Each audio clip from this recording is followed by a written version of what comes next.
we'd like to talk a little bit about the future of Sailing Aquarius and what we're going to be doing in the future.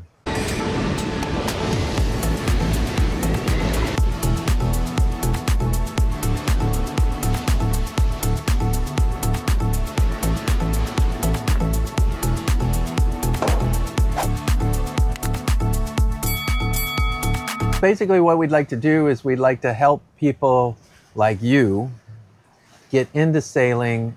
If you need help buying a boat, if you need help selling a boat, equipping a boat, or just basically learning the essentials. Sailing knowledge, it's also very, just like IT, nowadays the sailing is very much related to mechanics, all the engineering and also communications, you know, like all the, why we can sail so easily, because every single device has GPS. We don't have to do the calculations with a sextant. We don't have to do all the other things. Also, like fixing your boat. When you look up anything on YouTube, it's so much easier to fix the things rather than studying mechanics in the first place. Oh yeah, if I have a problem, I'll try to research it on YouTube and watch a video. Yeah. And then once I see the inner workings of something, yeah, it's a lot easier. Exactly. The other thing is, you know, what was very well-defined sailors industry, you know, example, when we were in Trinidad 8 years ago, we kept talking about that this is one of the best places to upgrade, refit your boat, and so on. Unfortunately, now, demand and supply tilted the scales towards where it's not really the sailor's world in Trinidad nowadays. And also the other example, we met so many people who refitted, fixed, upgraded their boats in Turkey, and it was one of the best places. But when we got there a couple years ago, together with Russian war and Brexit, yeah, it was a completely different story in Turkey. Marinas were super expensive. Yeah. Everything was overpriced. And we just felt, well, not everything. We still did get some good work there. Yeah, but it's not like what we imagined, what we accounted for and hoped for. That's true. I mean, things change over time. And, you know, how it was 15 years ago or even 5 years ago, it's completely different now. Yeah, take our boat. Our boat is 25 years old. Amel already stopped supplying most of the spare parts. So what do? You have to be innovative. You have to come up with solutions. You have to understand how things work so you could replace it and upgrade it. You know, we kept on to most of the systems as long as we could until there's no available to buy ones. You keep buying used ones, but they're not gonna last much longer. Like a BNG, all the... Oh yeah, you know, all the electronics that were on this boat, at some point they're just gonna go bad. They're gonna become obsolete. Planned obsolescence, that exists as well, in the boating as well, as sadly as it might be. Yeah, that brings me to a story of one of the companies that I actually thought was a great company. It's an Australian company that makes AISs that was currently bought by Garmin. Well, I called him up and I said, you know, you need to change the connectors on this box. And they said, oh, we've stopped making it. And he said something about he doesn't like these sailors that think that boxes, electronic boxes, should last forever, you know.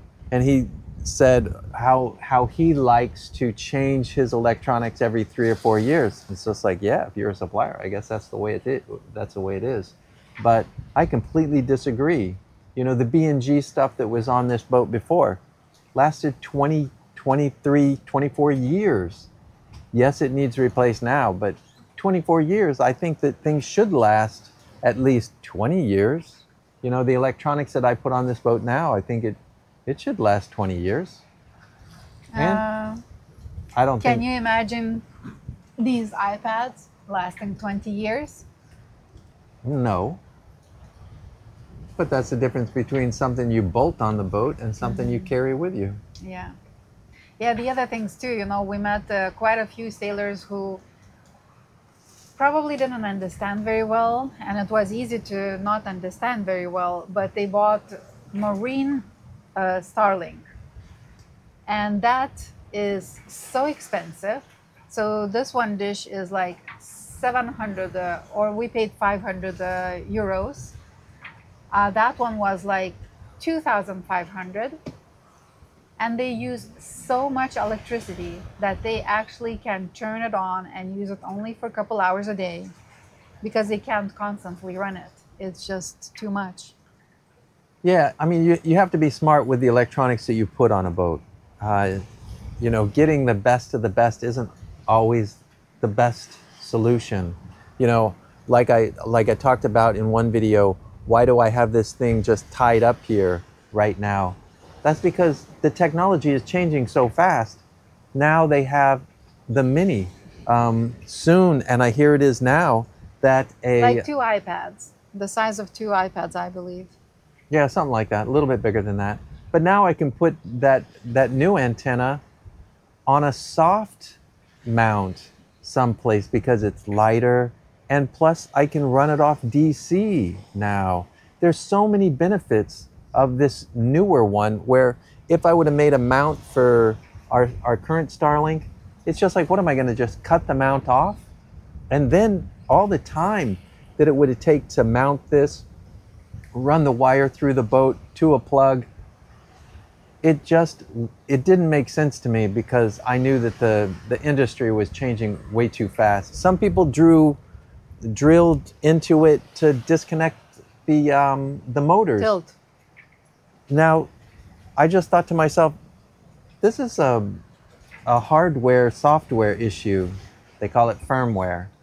But the firmware just needed to be changed. It didn't have to drill a hole and undo the motors. And then 6 months later, Starlink made the change. You know, I don't like to do some of this stuff that other people do right off the bat, because I can see a little bit of the future, because I was an electrical engineer and I understand, you know, where this industry is going to go. So now, I think I showed in one of my videos where I'm going to put the new Starlink when I get it. Oh my God, it's gonna fall. That's not going anywhere. It's silly. So it's stuck there. Throughout the years on our channel, there were so many comments to Ken. Ken, how did you force your wife to go sailing? With a gun. No guns involved. Knives. Yeah. There's no, I mean, you can force it, but it's not gonna last. So that's one thing. But so the original idea was, how cool it would be, we come to our friend's boat who is thinking to sell it, and then we stay for like 2 weeks. We sail and we live a life, you know, we kind of like, it would probably be me who I would say, oh, I like this compared to that on a different boat, and we show, you know, how you live, the layout, how many cabins, and the ease of access, and how you like a user friendliness. Ken would go through all the systems and kind of do his own thing, sort of evaluation of what he would change or do differently, or maybe there's nothing to change. Maybe the boat is just perfection. And then we say, whoever is the first ones who is ready to pull the plug and buy the boat, because usually people are looking for quite a long time. That's another thing. If you're looking for the boat, you and your family might be still working and still saving the money. You might have kids and then be tied to the kids' vacations when you can go and see the boat. And sometimes you get to the boat and you don't even know how certain things supposed to work because you never had experience with them. Where me and Ken, we can just hop on a flight, sometimes maybe even Ken only, and give our hefty 2 cents. Well, I think that many people that want to do this type of sailing, where you're actually cruising around the world, you can start your circumnavigation anywhere. There's a lot of boats that are in Fiji or the, maybe even the Tuamotus, where, you know, the boat just got stuck because some of us get old and some of us pass on, but boats get stuck different locations. We can go to that boat, take over the boat for a couple weeks, maybe a month, get the boat someplace where it can be sold, and then, you know, film, document the journey, talk about the boat, what's good, what's bad, what needs to be fixed, what doesn't need to be fixed, but actually, you know, maybe deliver the boat 700 nautical miles, show the experience, and sell the boat. I think that would be the ideal customer. Somebody that has a boat that is maybe slightly off the beaten track, and we can get the boat someplace where it can be sold, and film the journey, show what's good, show what's bad, and how we can move forward. The other thing I would like to talk as well, because it comes from personal experience. When, first of all, we decided to take a year off and go travel by land. Then Ken came up with the idea to sail, and I thought, that's actually interesting. And then we decided to buy a boat, and then we run into the wall. I wanted like a Beneteau, Jeannot type of the boat, and he wanted an ML. And I'm like, what? So when you look for a blue water boat, you know, there are boats well known like Oyster and Swan, but they are so expensive. And the other brands, like what we looked at, Hylas, I fell in love, but I never heard of it before. So that's a thing, you know, they might be listed on the yacht world, but what does it help if people don't know about that they are good boats? So that's another thing, that why we love to do boat tours, because we want more people to know about these boats. I mean, we did so many boat tours of really nice boats. We have a playlist just about that. I should point this way. I will put it up and also in the description below. There's a lot of nice boats. And sometimes it's just like I keep learning. I've been looking the yacht world. I also been looking how long does it take for the boats to sell. There are excellent boats, but it's just so hard to know about them. And just because it's an excellent boat doesn't mean it's a good boat for you. Yeah. You know, it depends on how much work has to go into that boat to get it up and going again. You know, just because a boat has, you know, hardly any engine hours doesn't mean that it's a good engine, because the less you use something, sometimes that puts more damage on that engine than actually using the engine. And how it's used, how it's maintained, that's everything with a boat. How you use it and how you maintain it.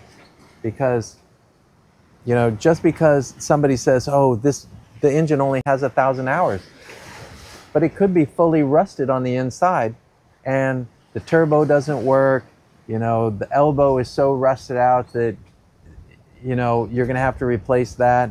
And the cooling system, you know, anything that touches the salt water, you get corrosion. So it's all in how you use it and how you maintain it.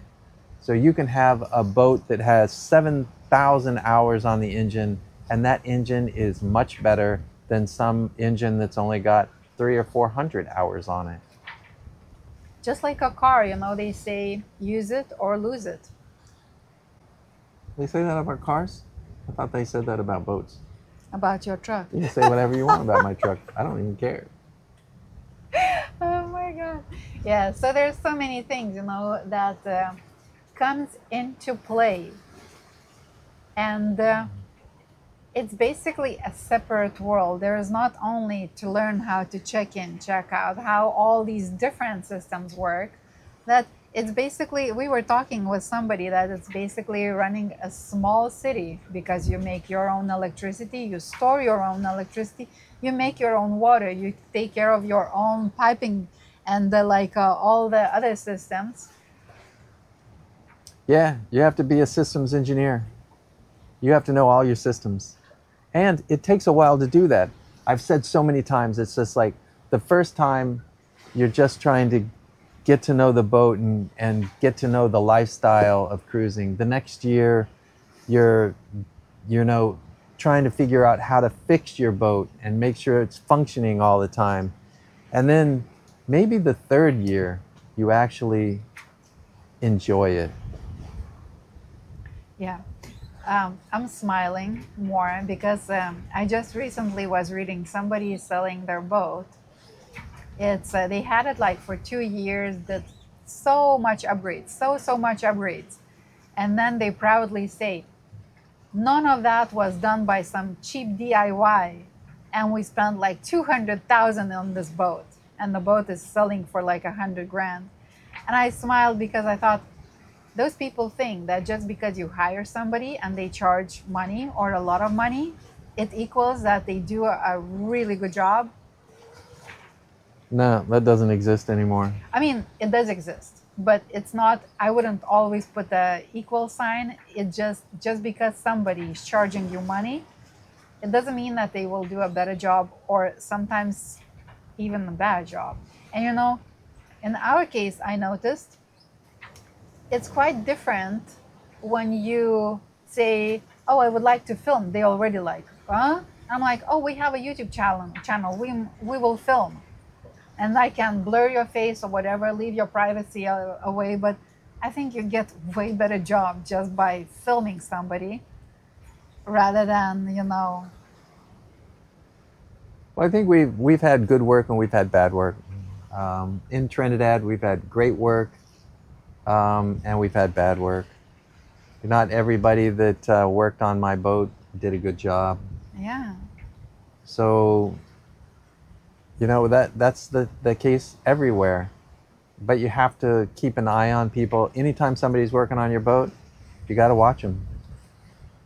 And then later on, maybe you'll figure out if they did a good job or a bad job. And you'll know when they did the bad job and what they did wrong. But if you don't watch them, if you just say, "Hey, I need this done," or "I need this done," you'll never know what you got.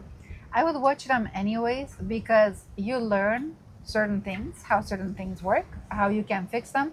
I think the biggest benefit of getting the professionals on board on a boat, there is still a huge hope that they are really good professionals and they know what they're doing, but also they have the right tools. And sometimes, you know, on a boat, you can have only so many tools.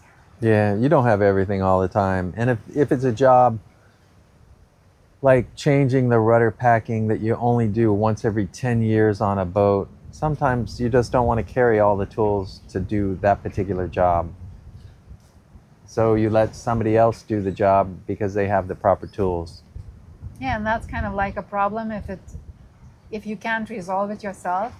It sucks because you keep getting the salt water in your boat, and at some point, if you cannot resolve it, you might haul out, which is an expensive thing to do and cumbersome because not every location has a haul out facilities. So, yeah. But one other thing that I'd like to touch on is that many of the new boats aren't the same as the older boats. And I think that if you look for an older boat and upgrade it wisely, you're going to end up with a much better boat than a lot of the new boats today.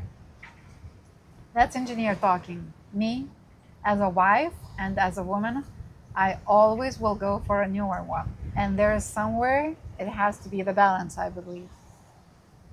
Maybe about 12 years. 13, 14 years. I don't know. I mean, it's still, how about your favorite boat you would like to do? Starts with a K? Kraken? Oh, the Kraken, that's a new boat, but I think it's of an older design. And the person that designed it, I think that it's very similar to Tiana in how they built it, but with a lot of the newer upgrades and that. But the Kraken, that's a damn good boat. But what are you looking at, 2 million? I don't know. We haven't seen them live. I couldn't see them for sale.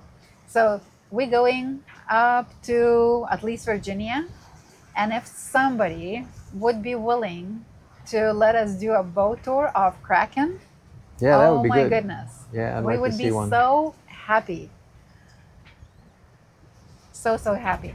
But other than that, again, it's a lot of, you know, just like there's no perfect people, I don't think there is one perfect boat, especially for husband and wife. There's always this row of compromises. And, you know, when it comes to the price, also like a price tag, because there's not that many people who wants a sailboat and has completely unlimited budget. So the other thing we're gonna do, we're gonna start appreciating our Patreons even more. We will, when we will come up with the boats for sale, we definitely will offer that first to our Patreons, and then the video will be released a week later to the public. But that's in the future works. And again, if you're considering buying, selling, or equipping, or need some essential tips, consider becoming a patron. Then you have access to us pretty much anytime, and we can definitely help you with that and come up with any solution that works for you and us. Yeah. If you want to get in touch with us, become a patron, you'll have full access. Or email at sailingaquarius.com. Here, and link below in the description.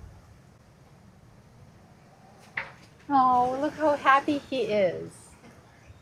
No, I'd be happy to help anybody, you know, get into this lifestyle. You've been helping so many people. I do help. So that's how we envision this, and you can always ask more questions in the comments below. You can give your suggestions or your thoughts and ideas if you feel so.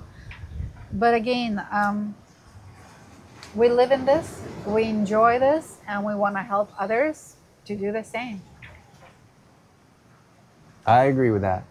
If you like this video, give us a like down below and click here to subscribe. That really helps us. And if you want to watch more of us, click one of those. They said they came from Spanish.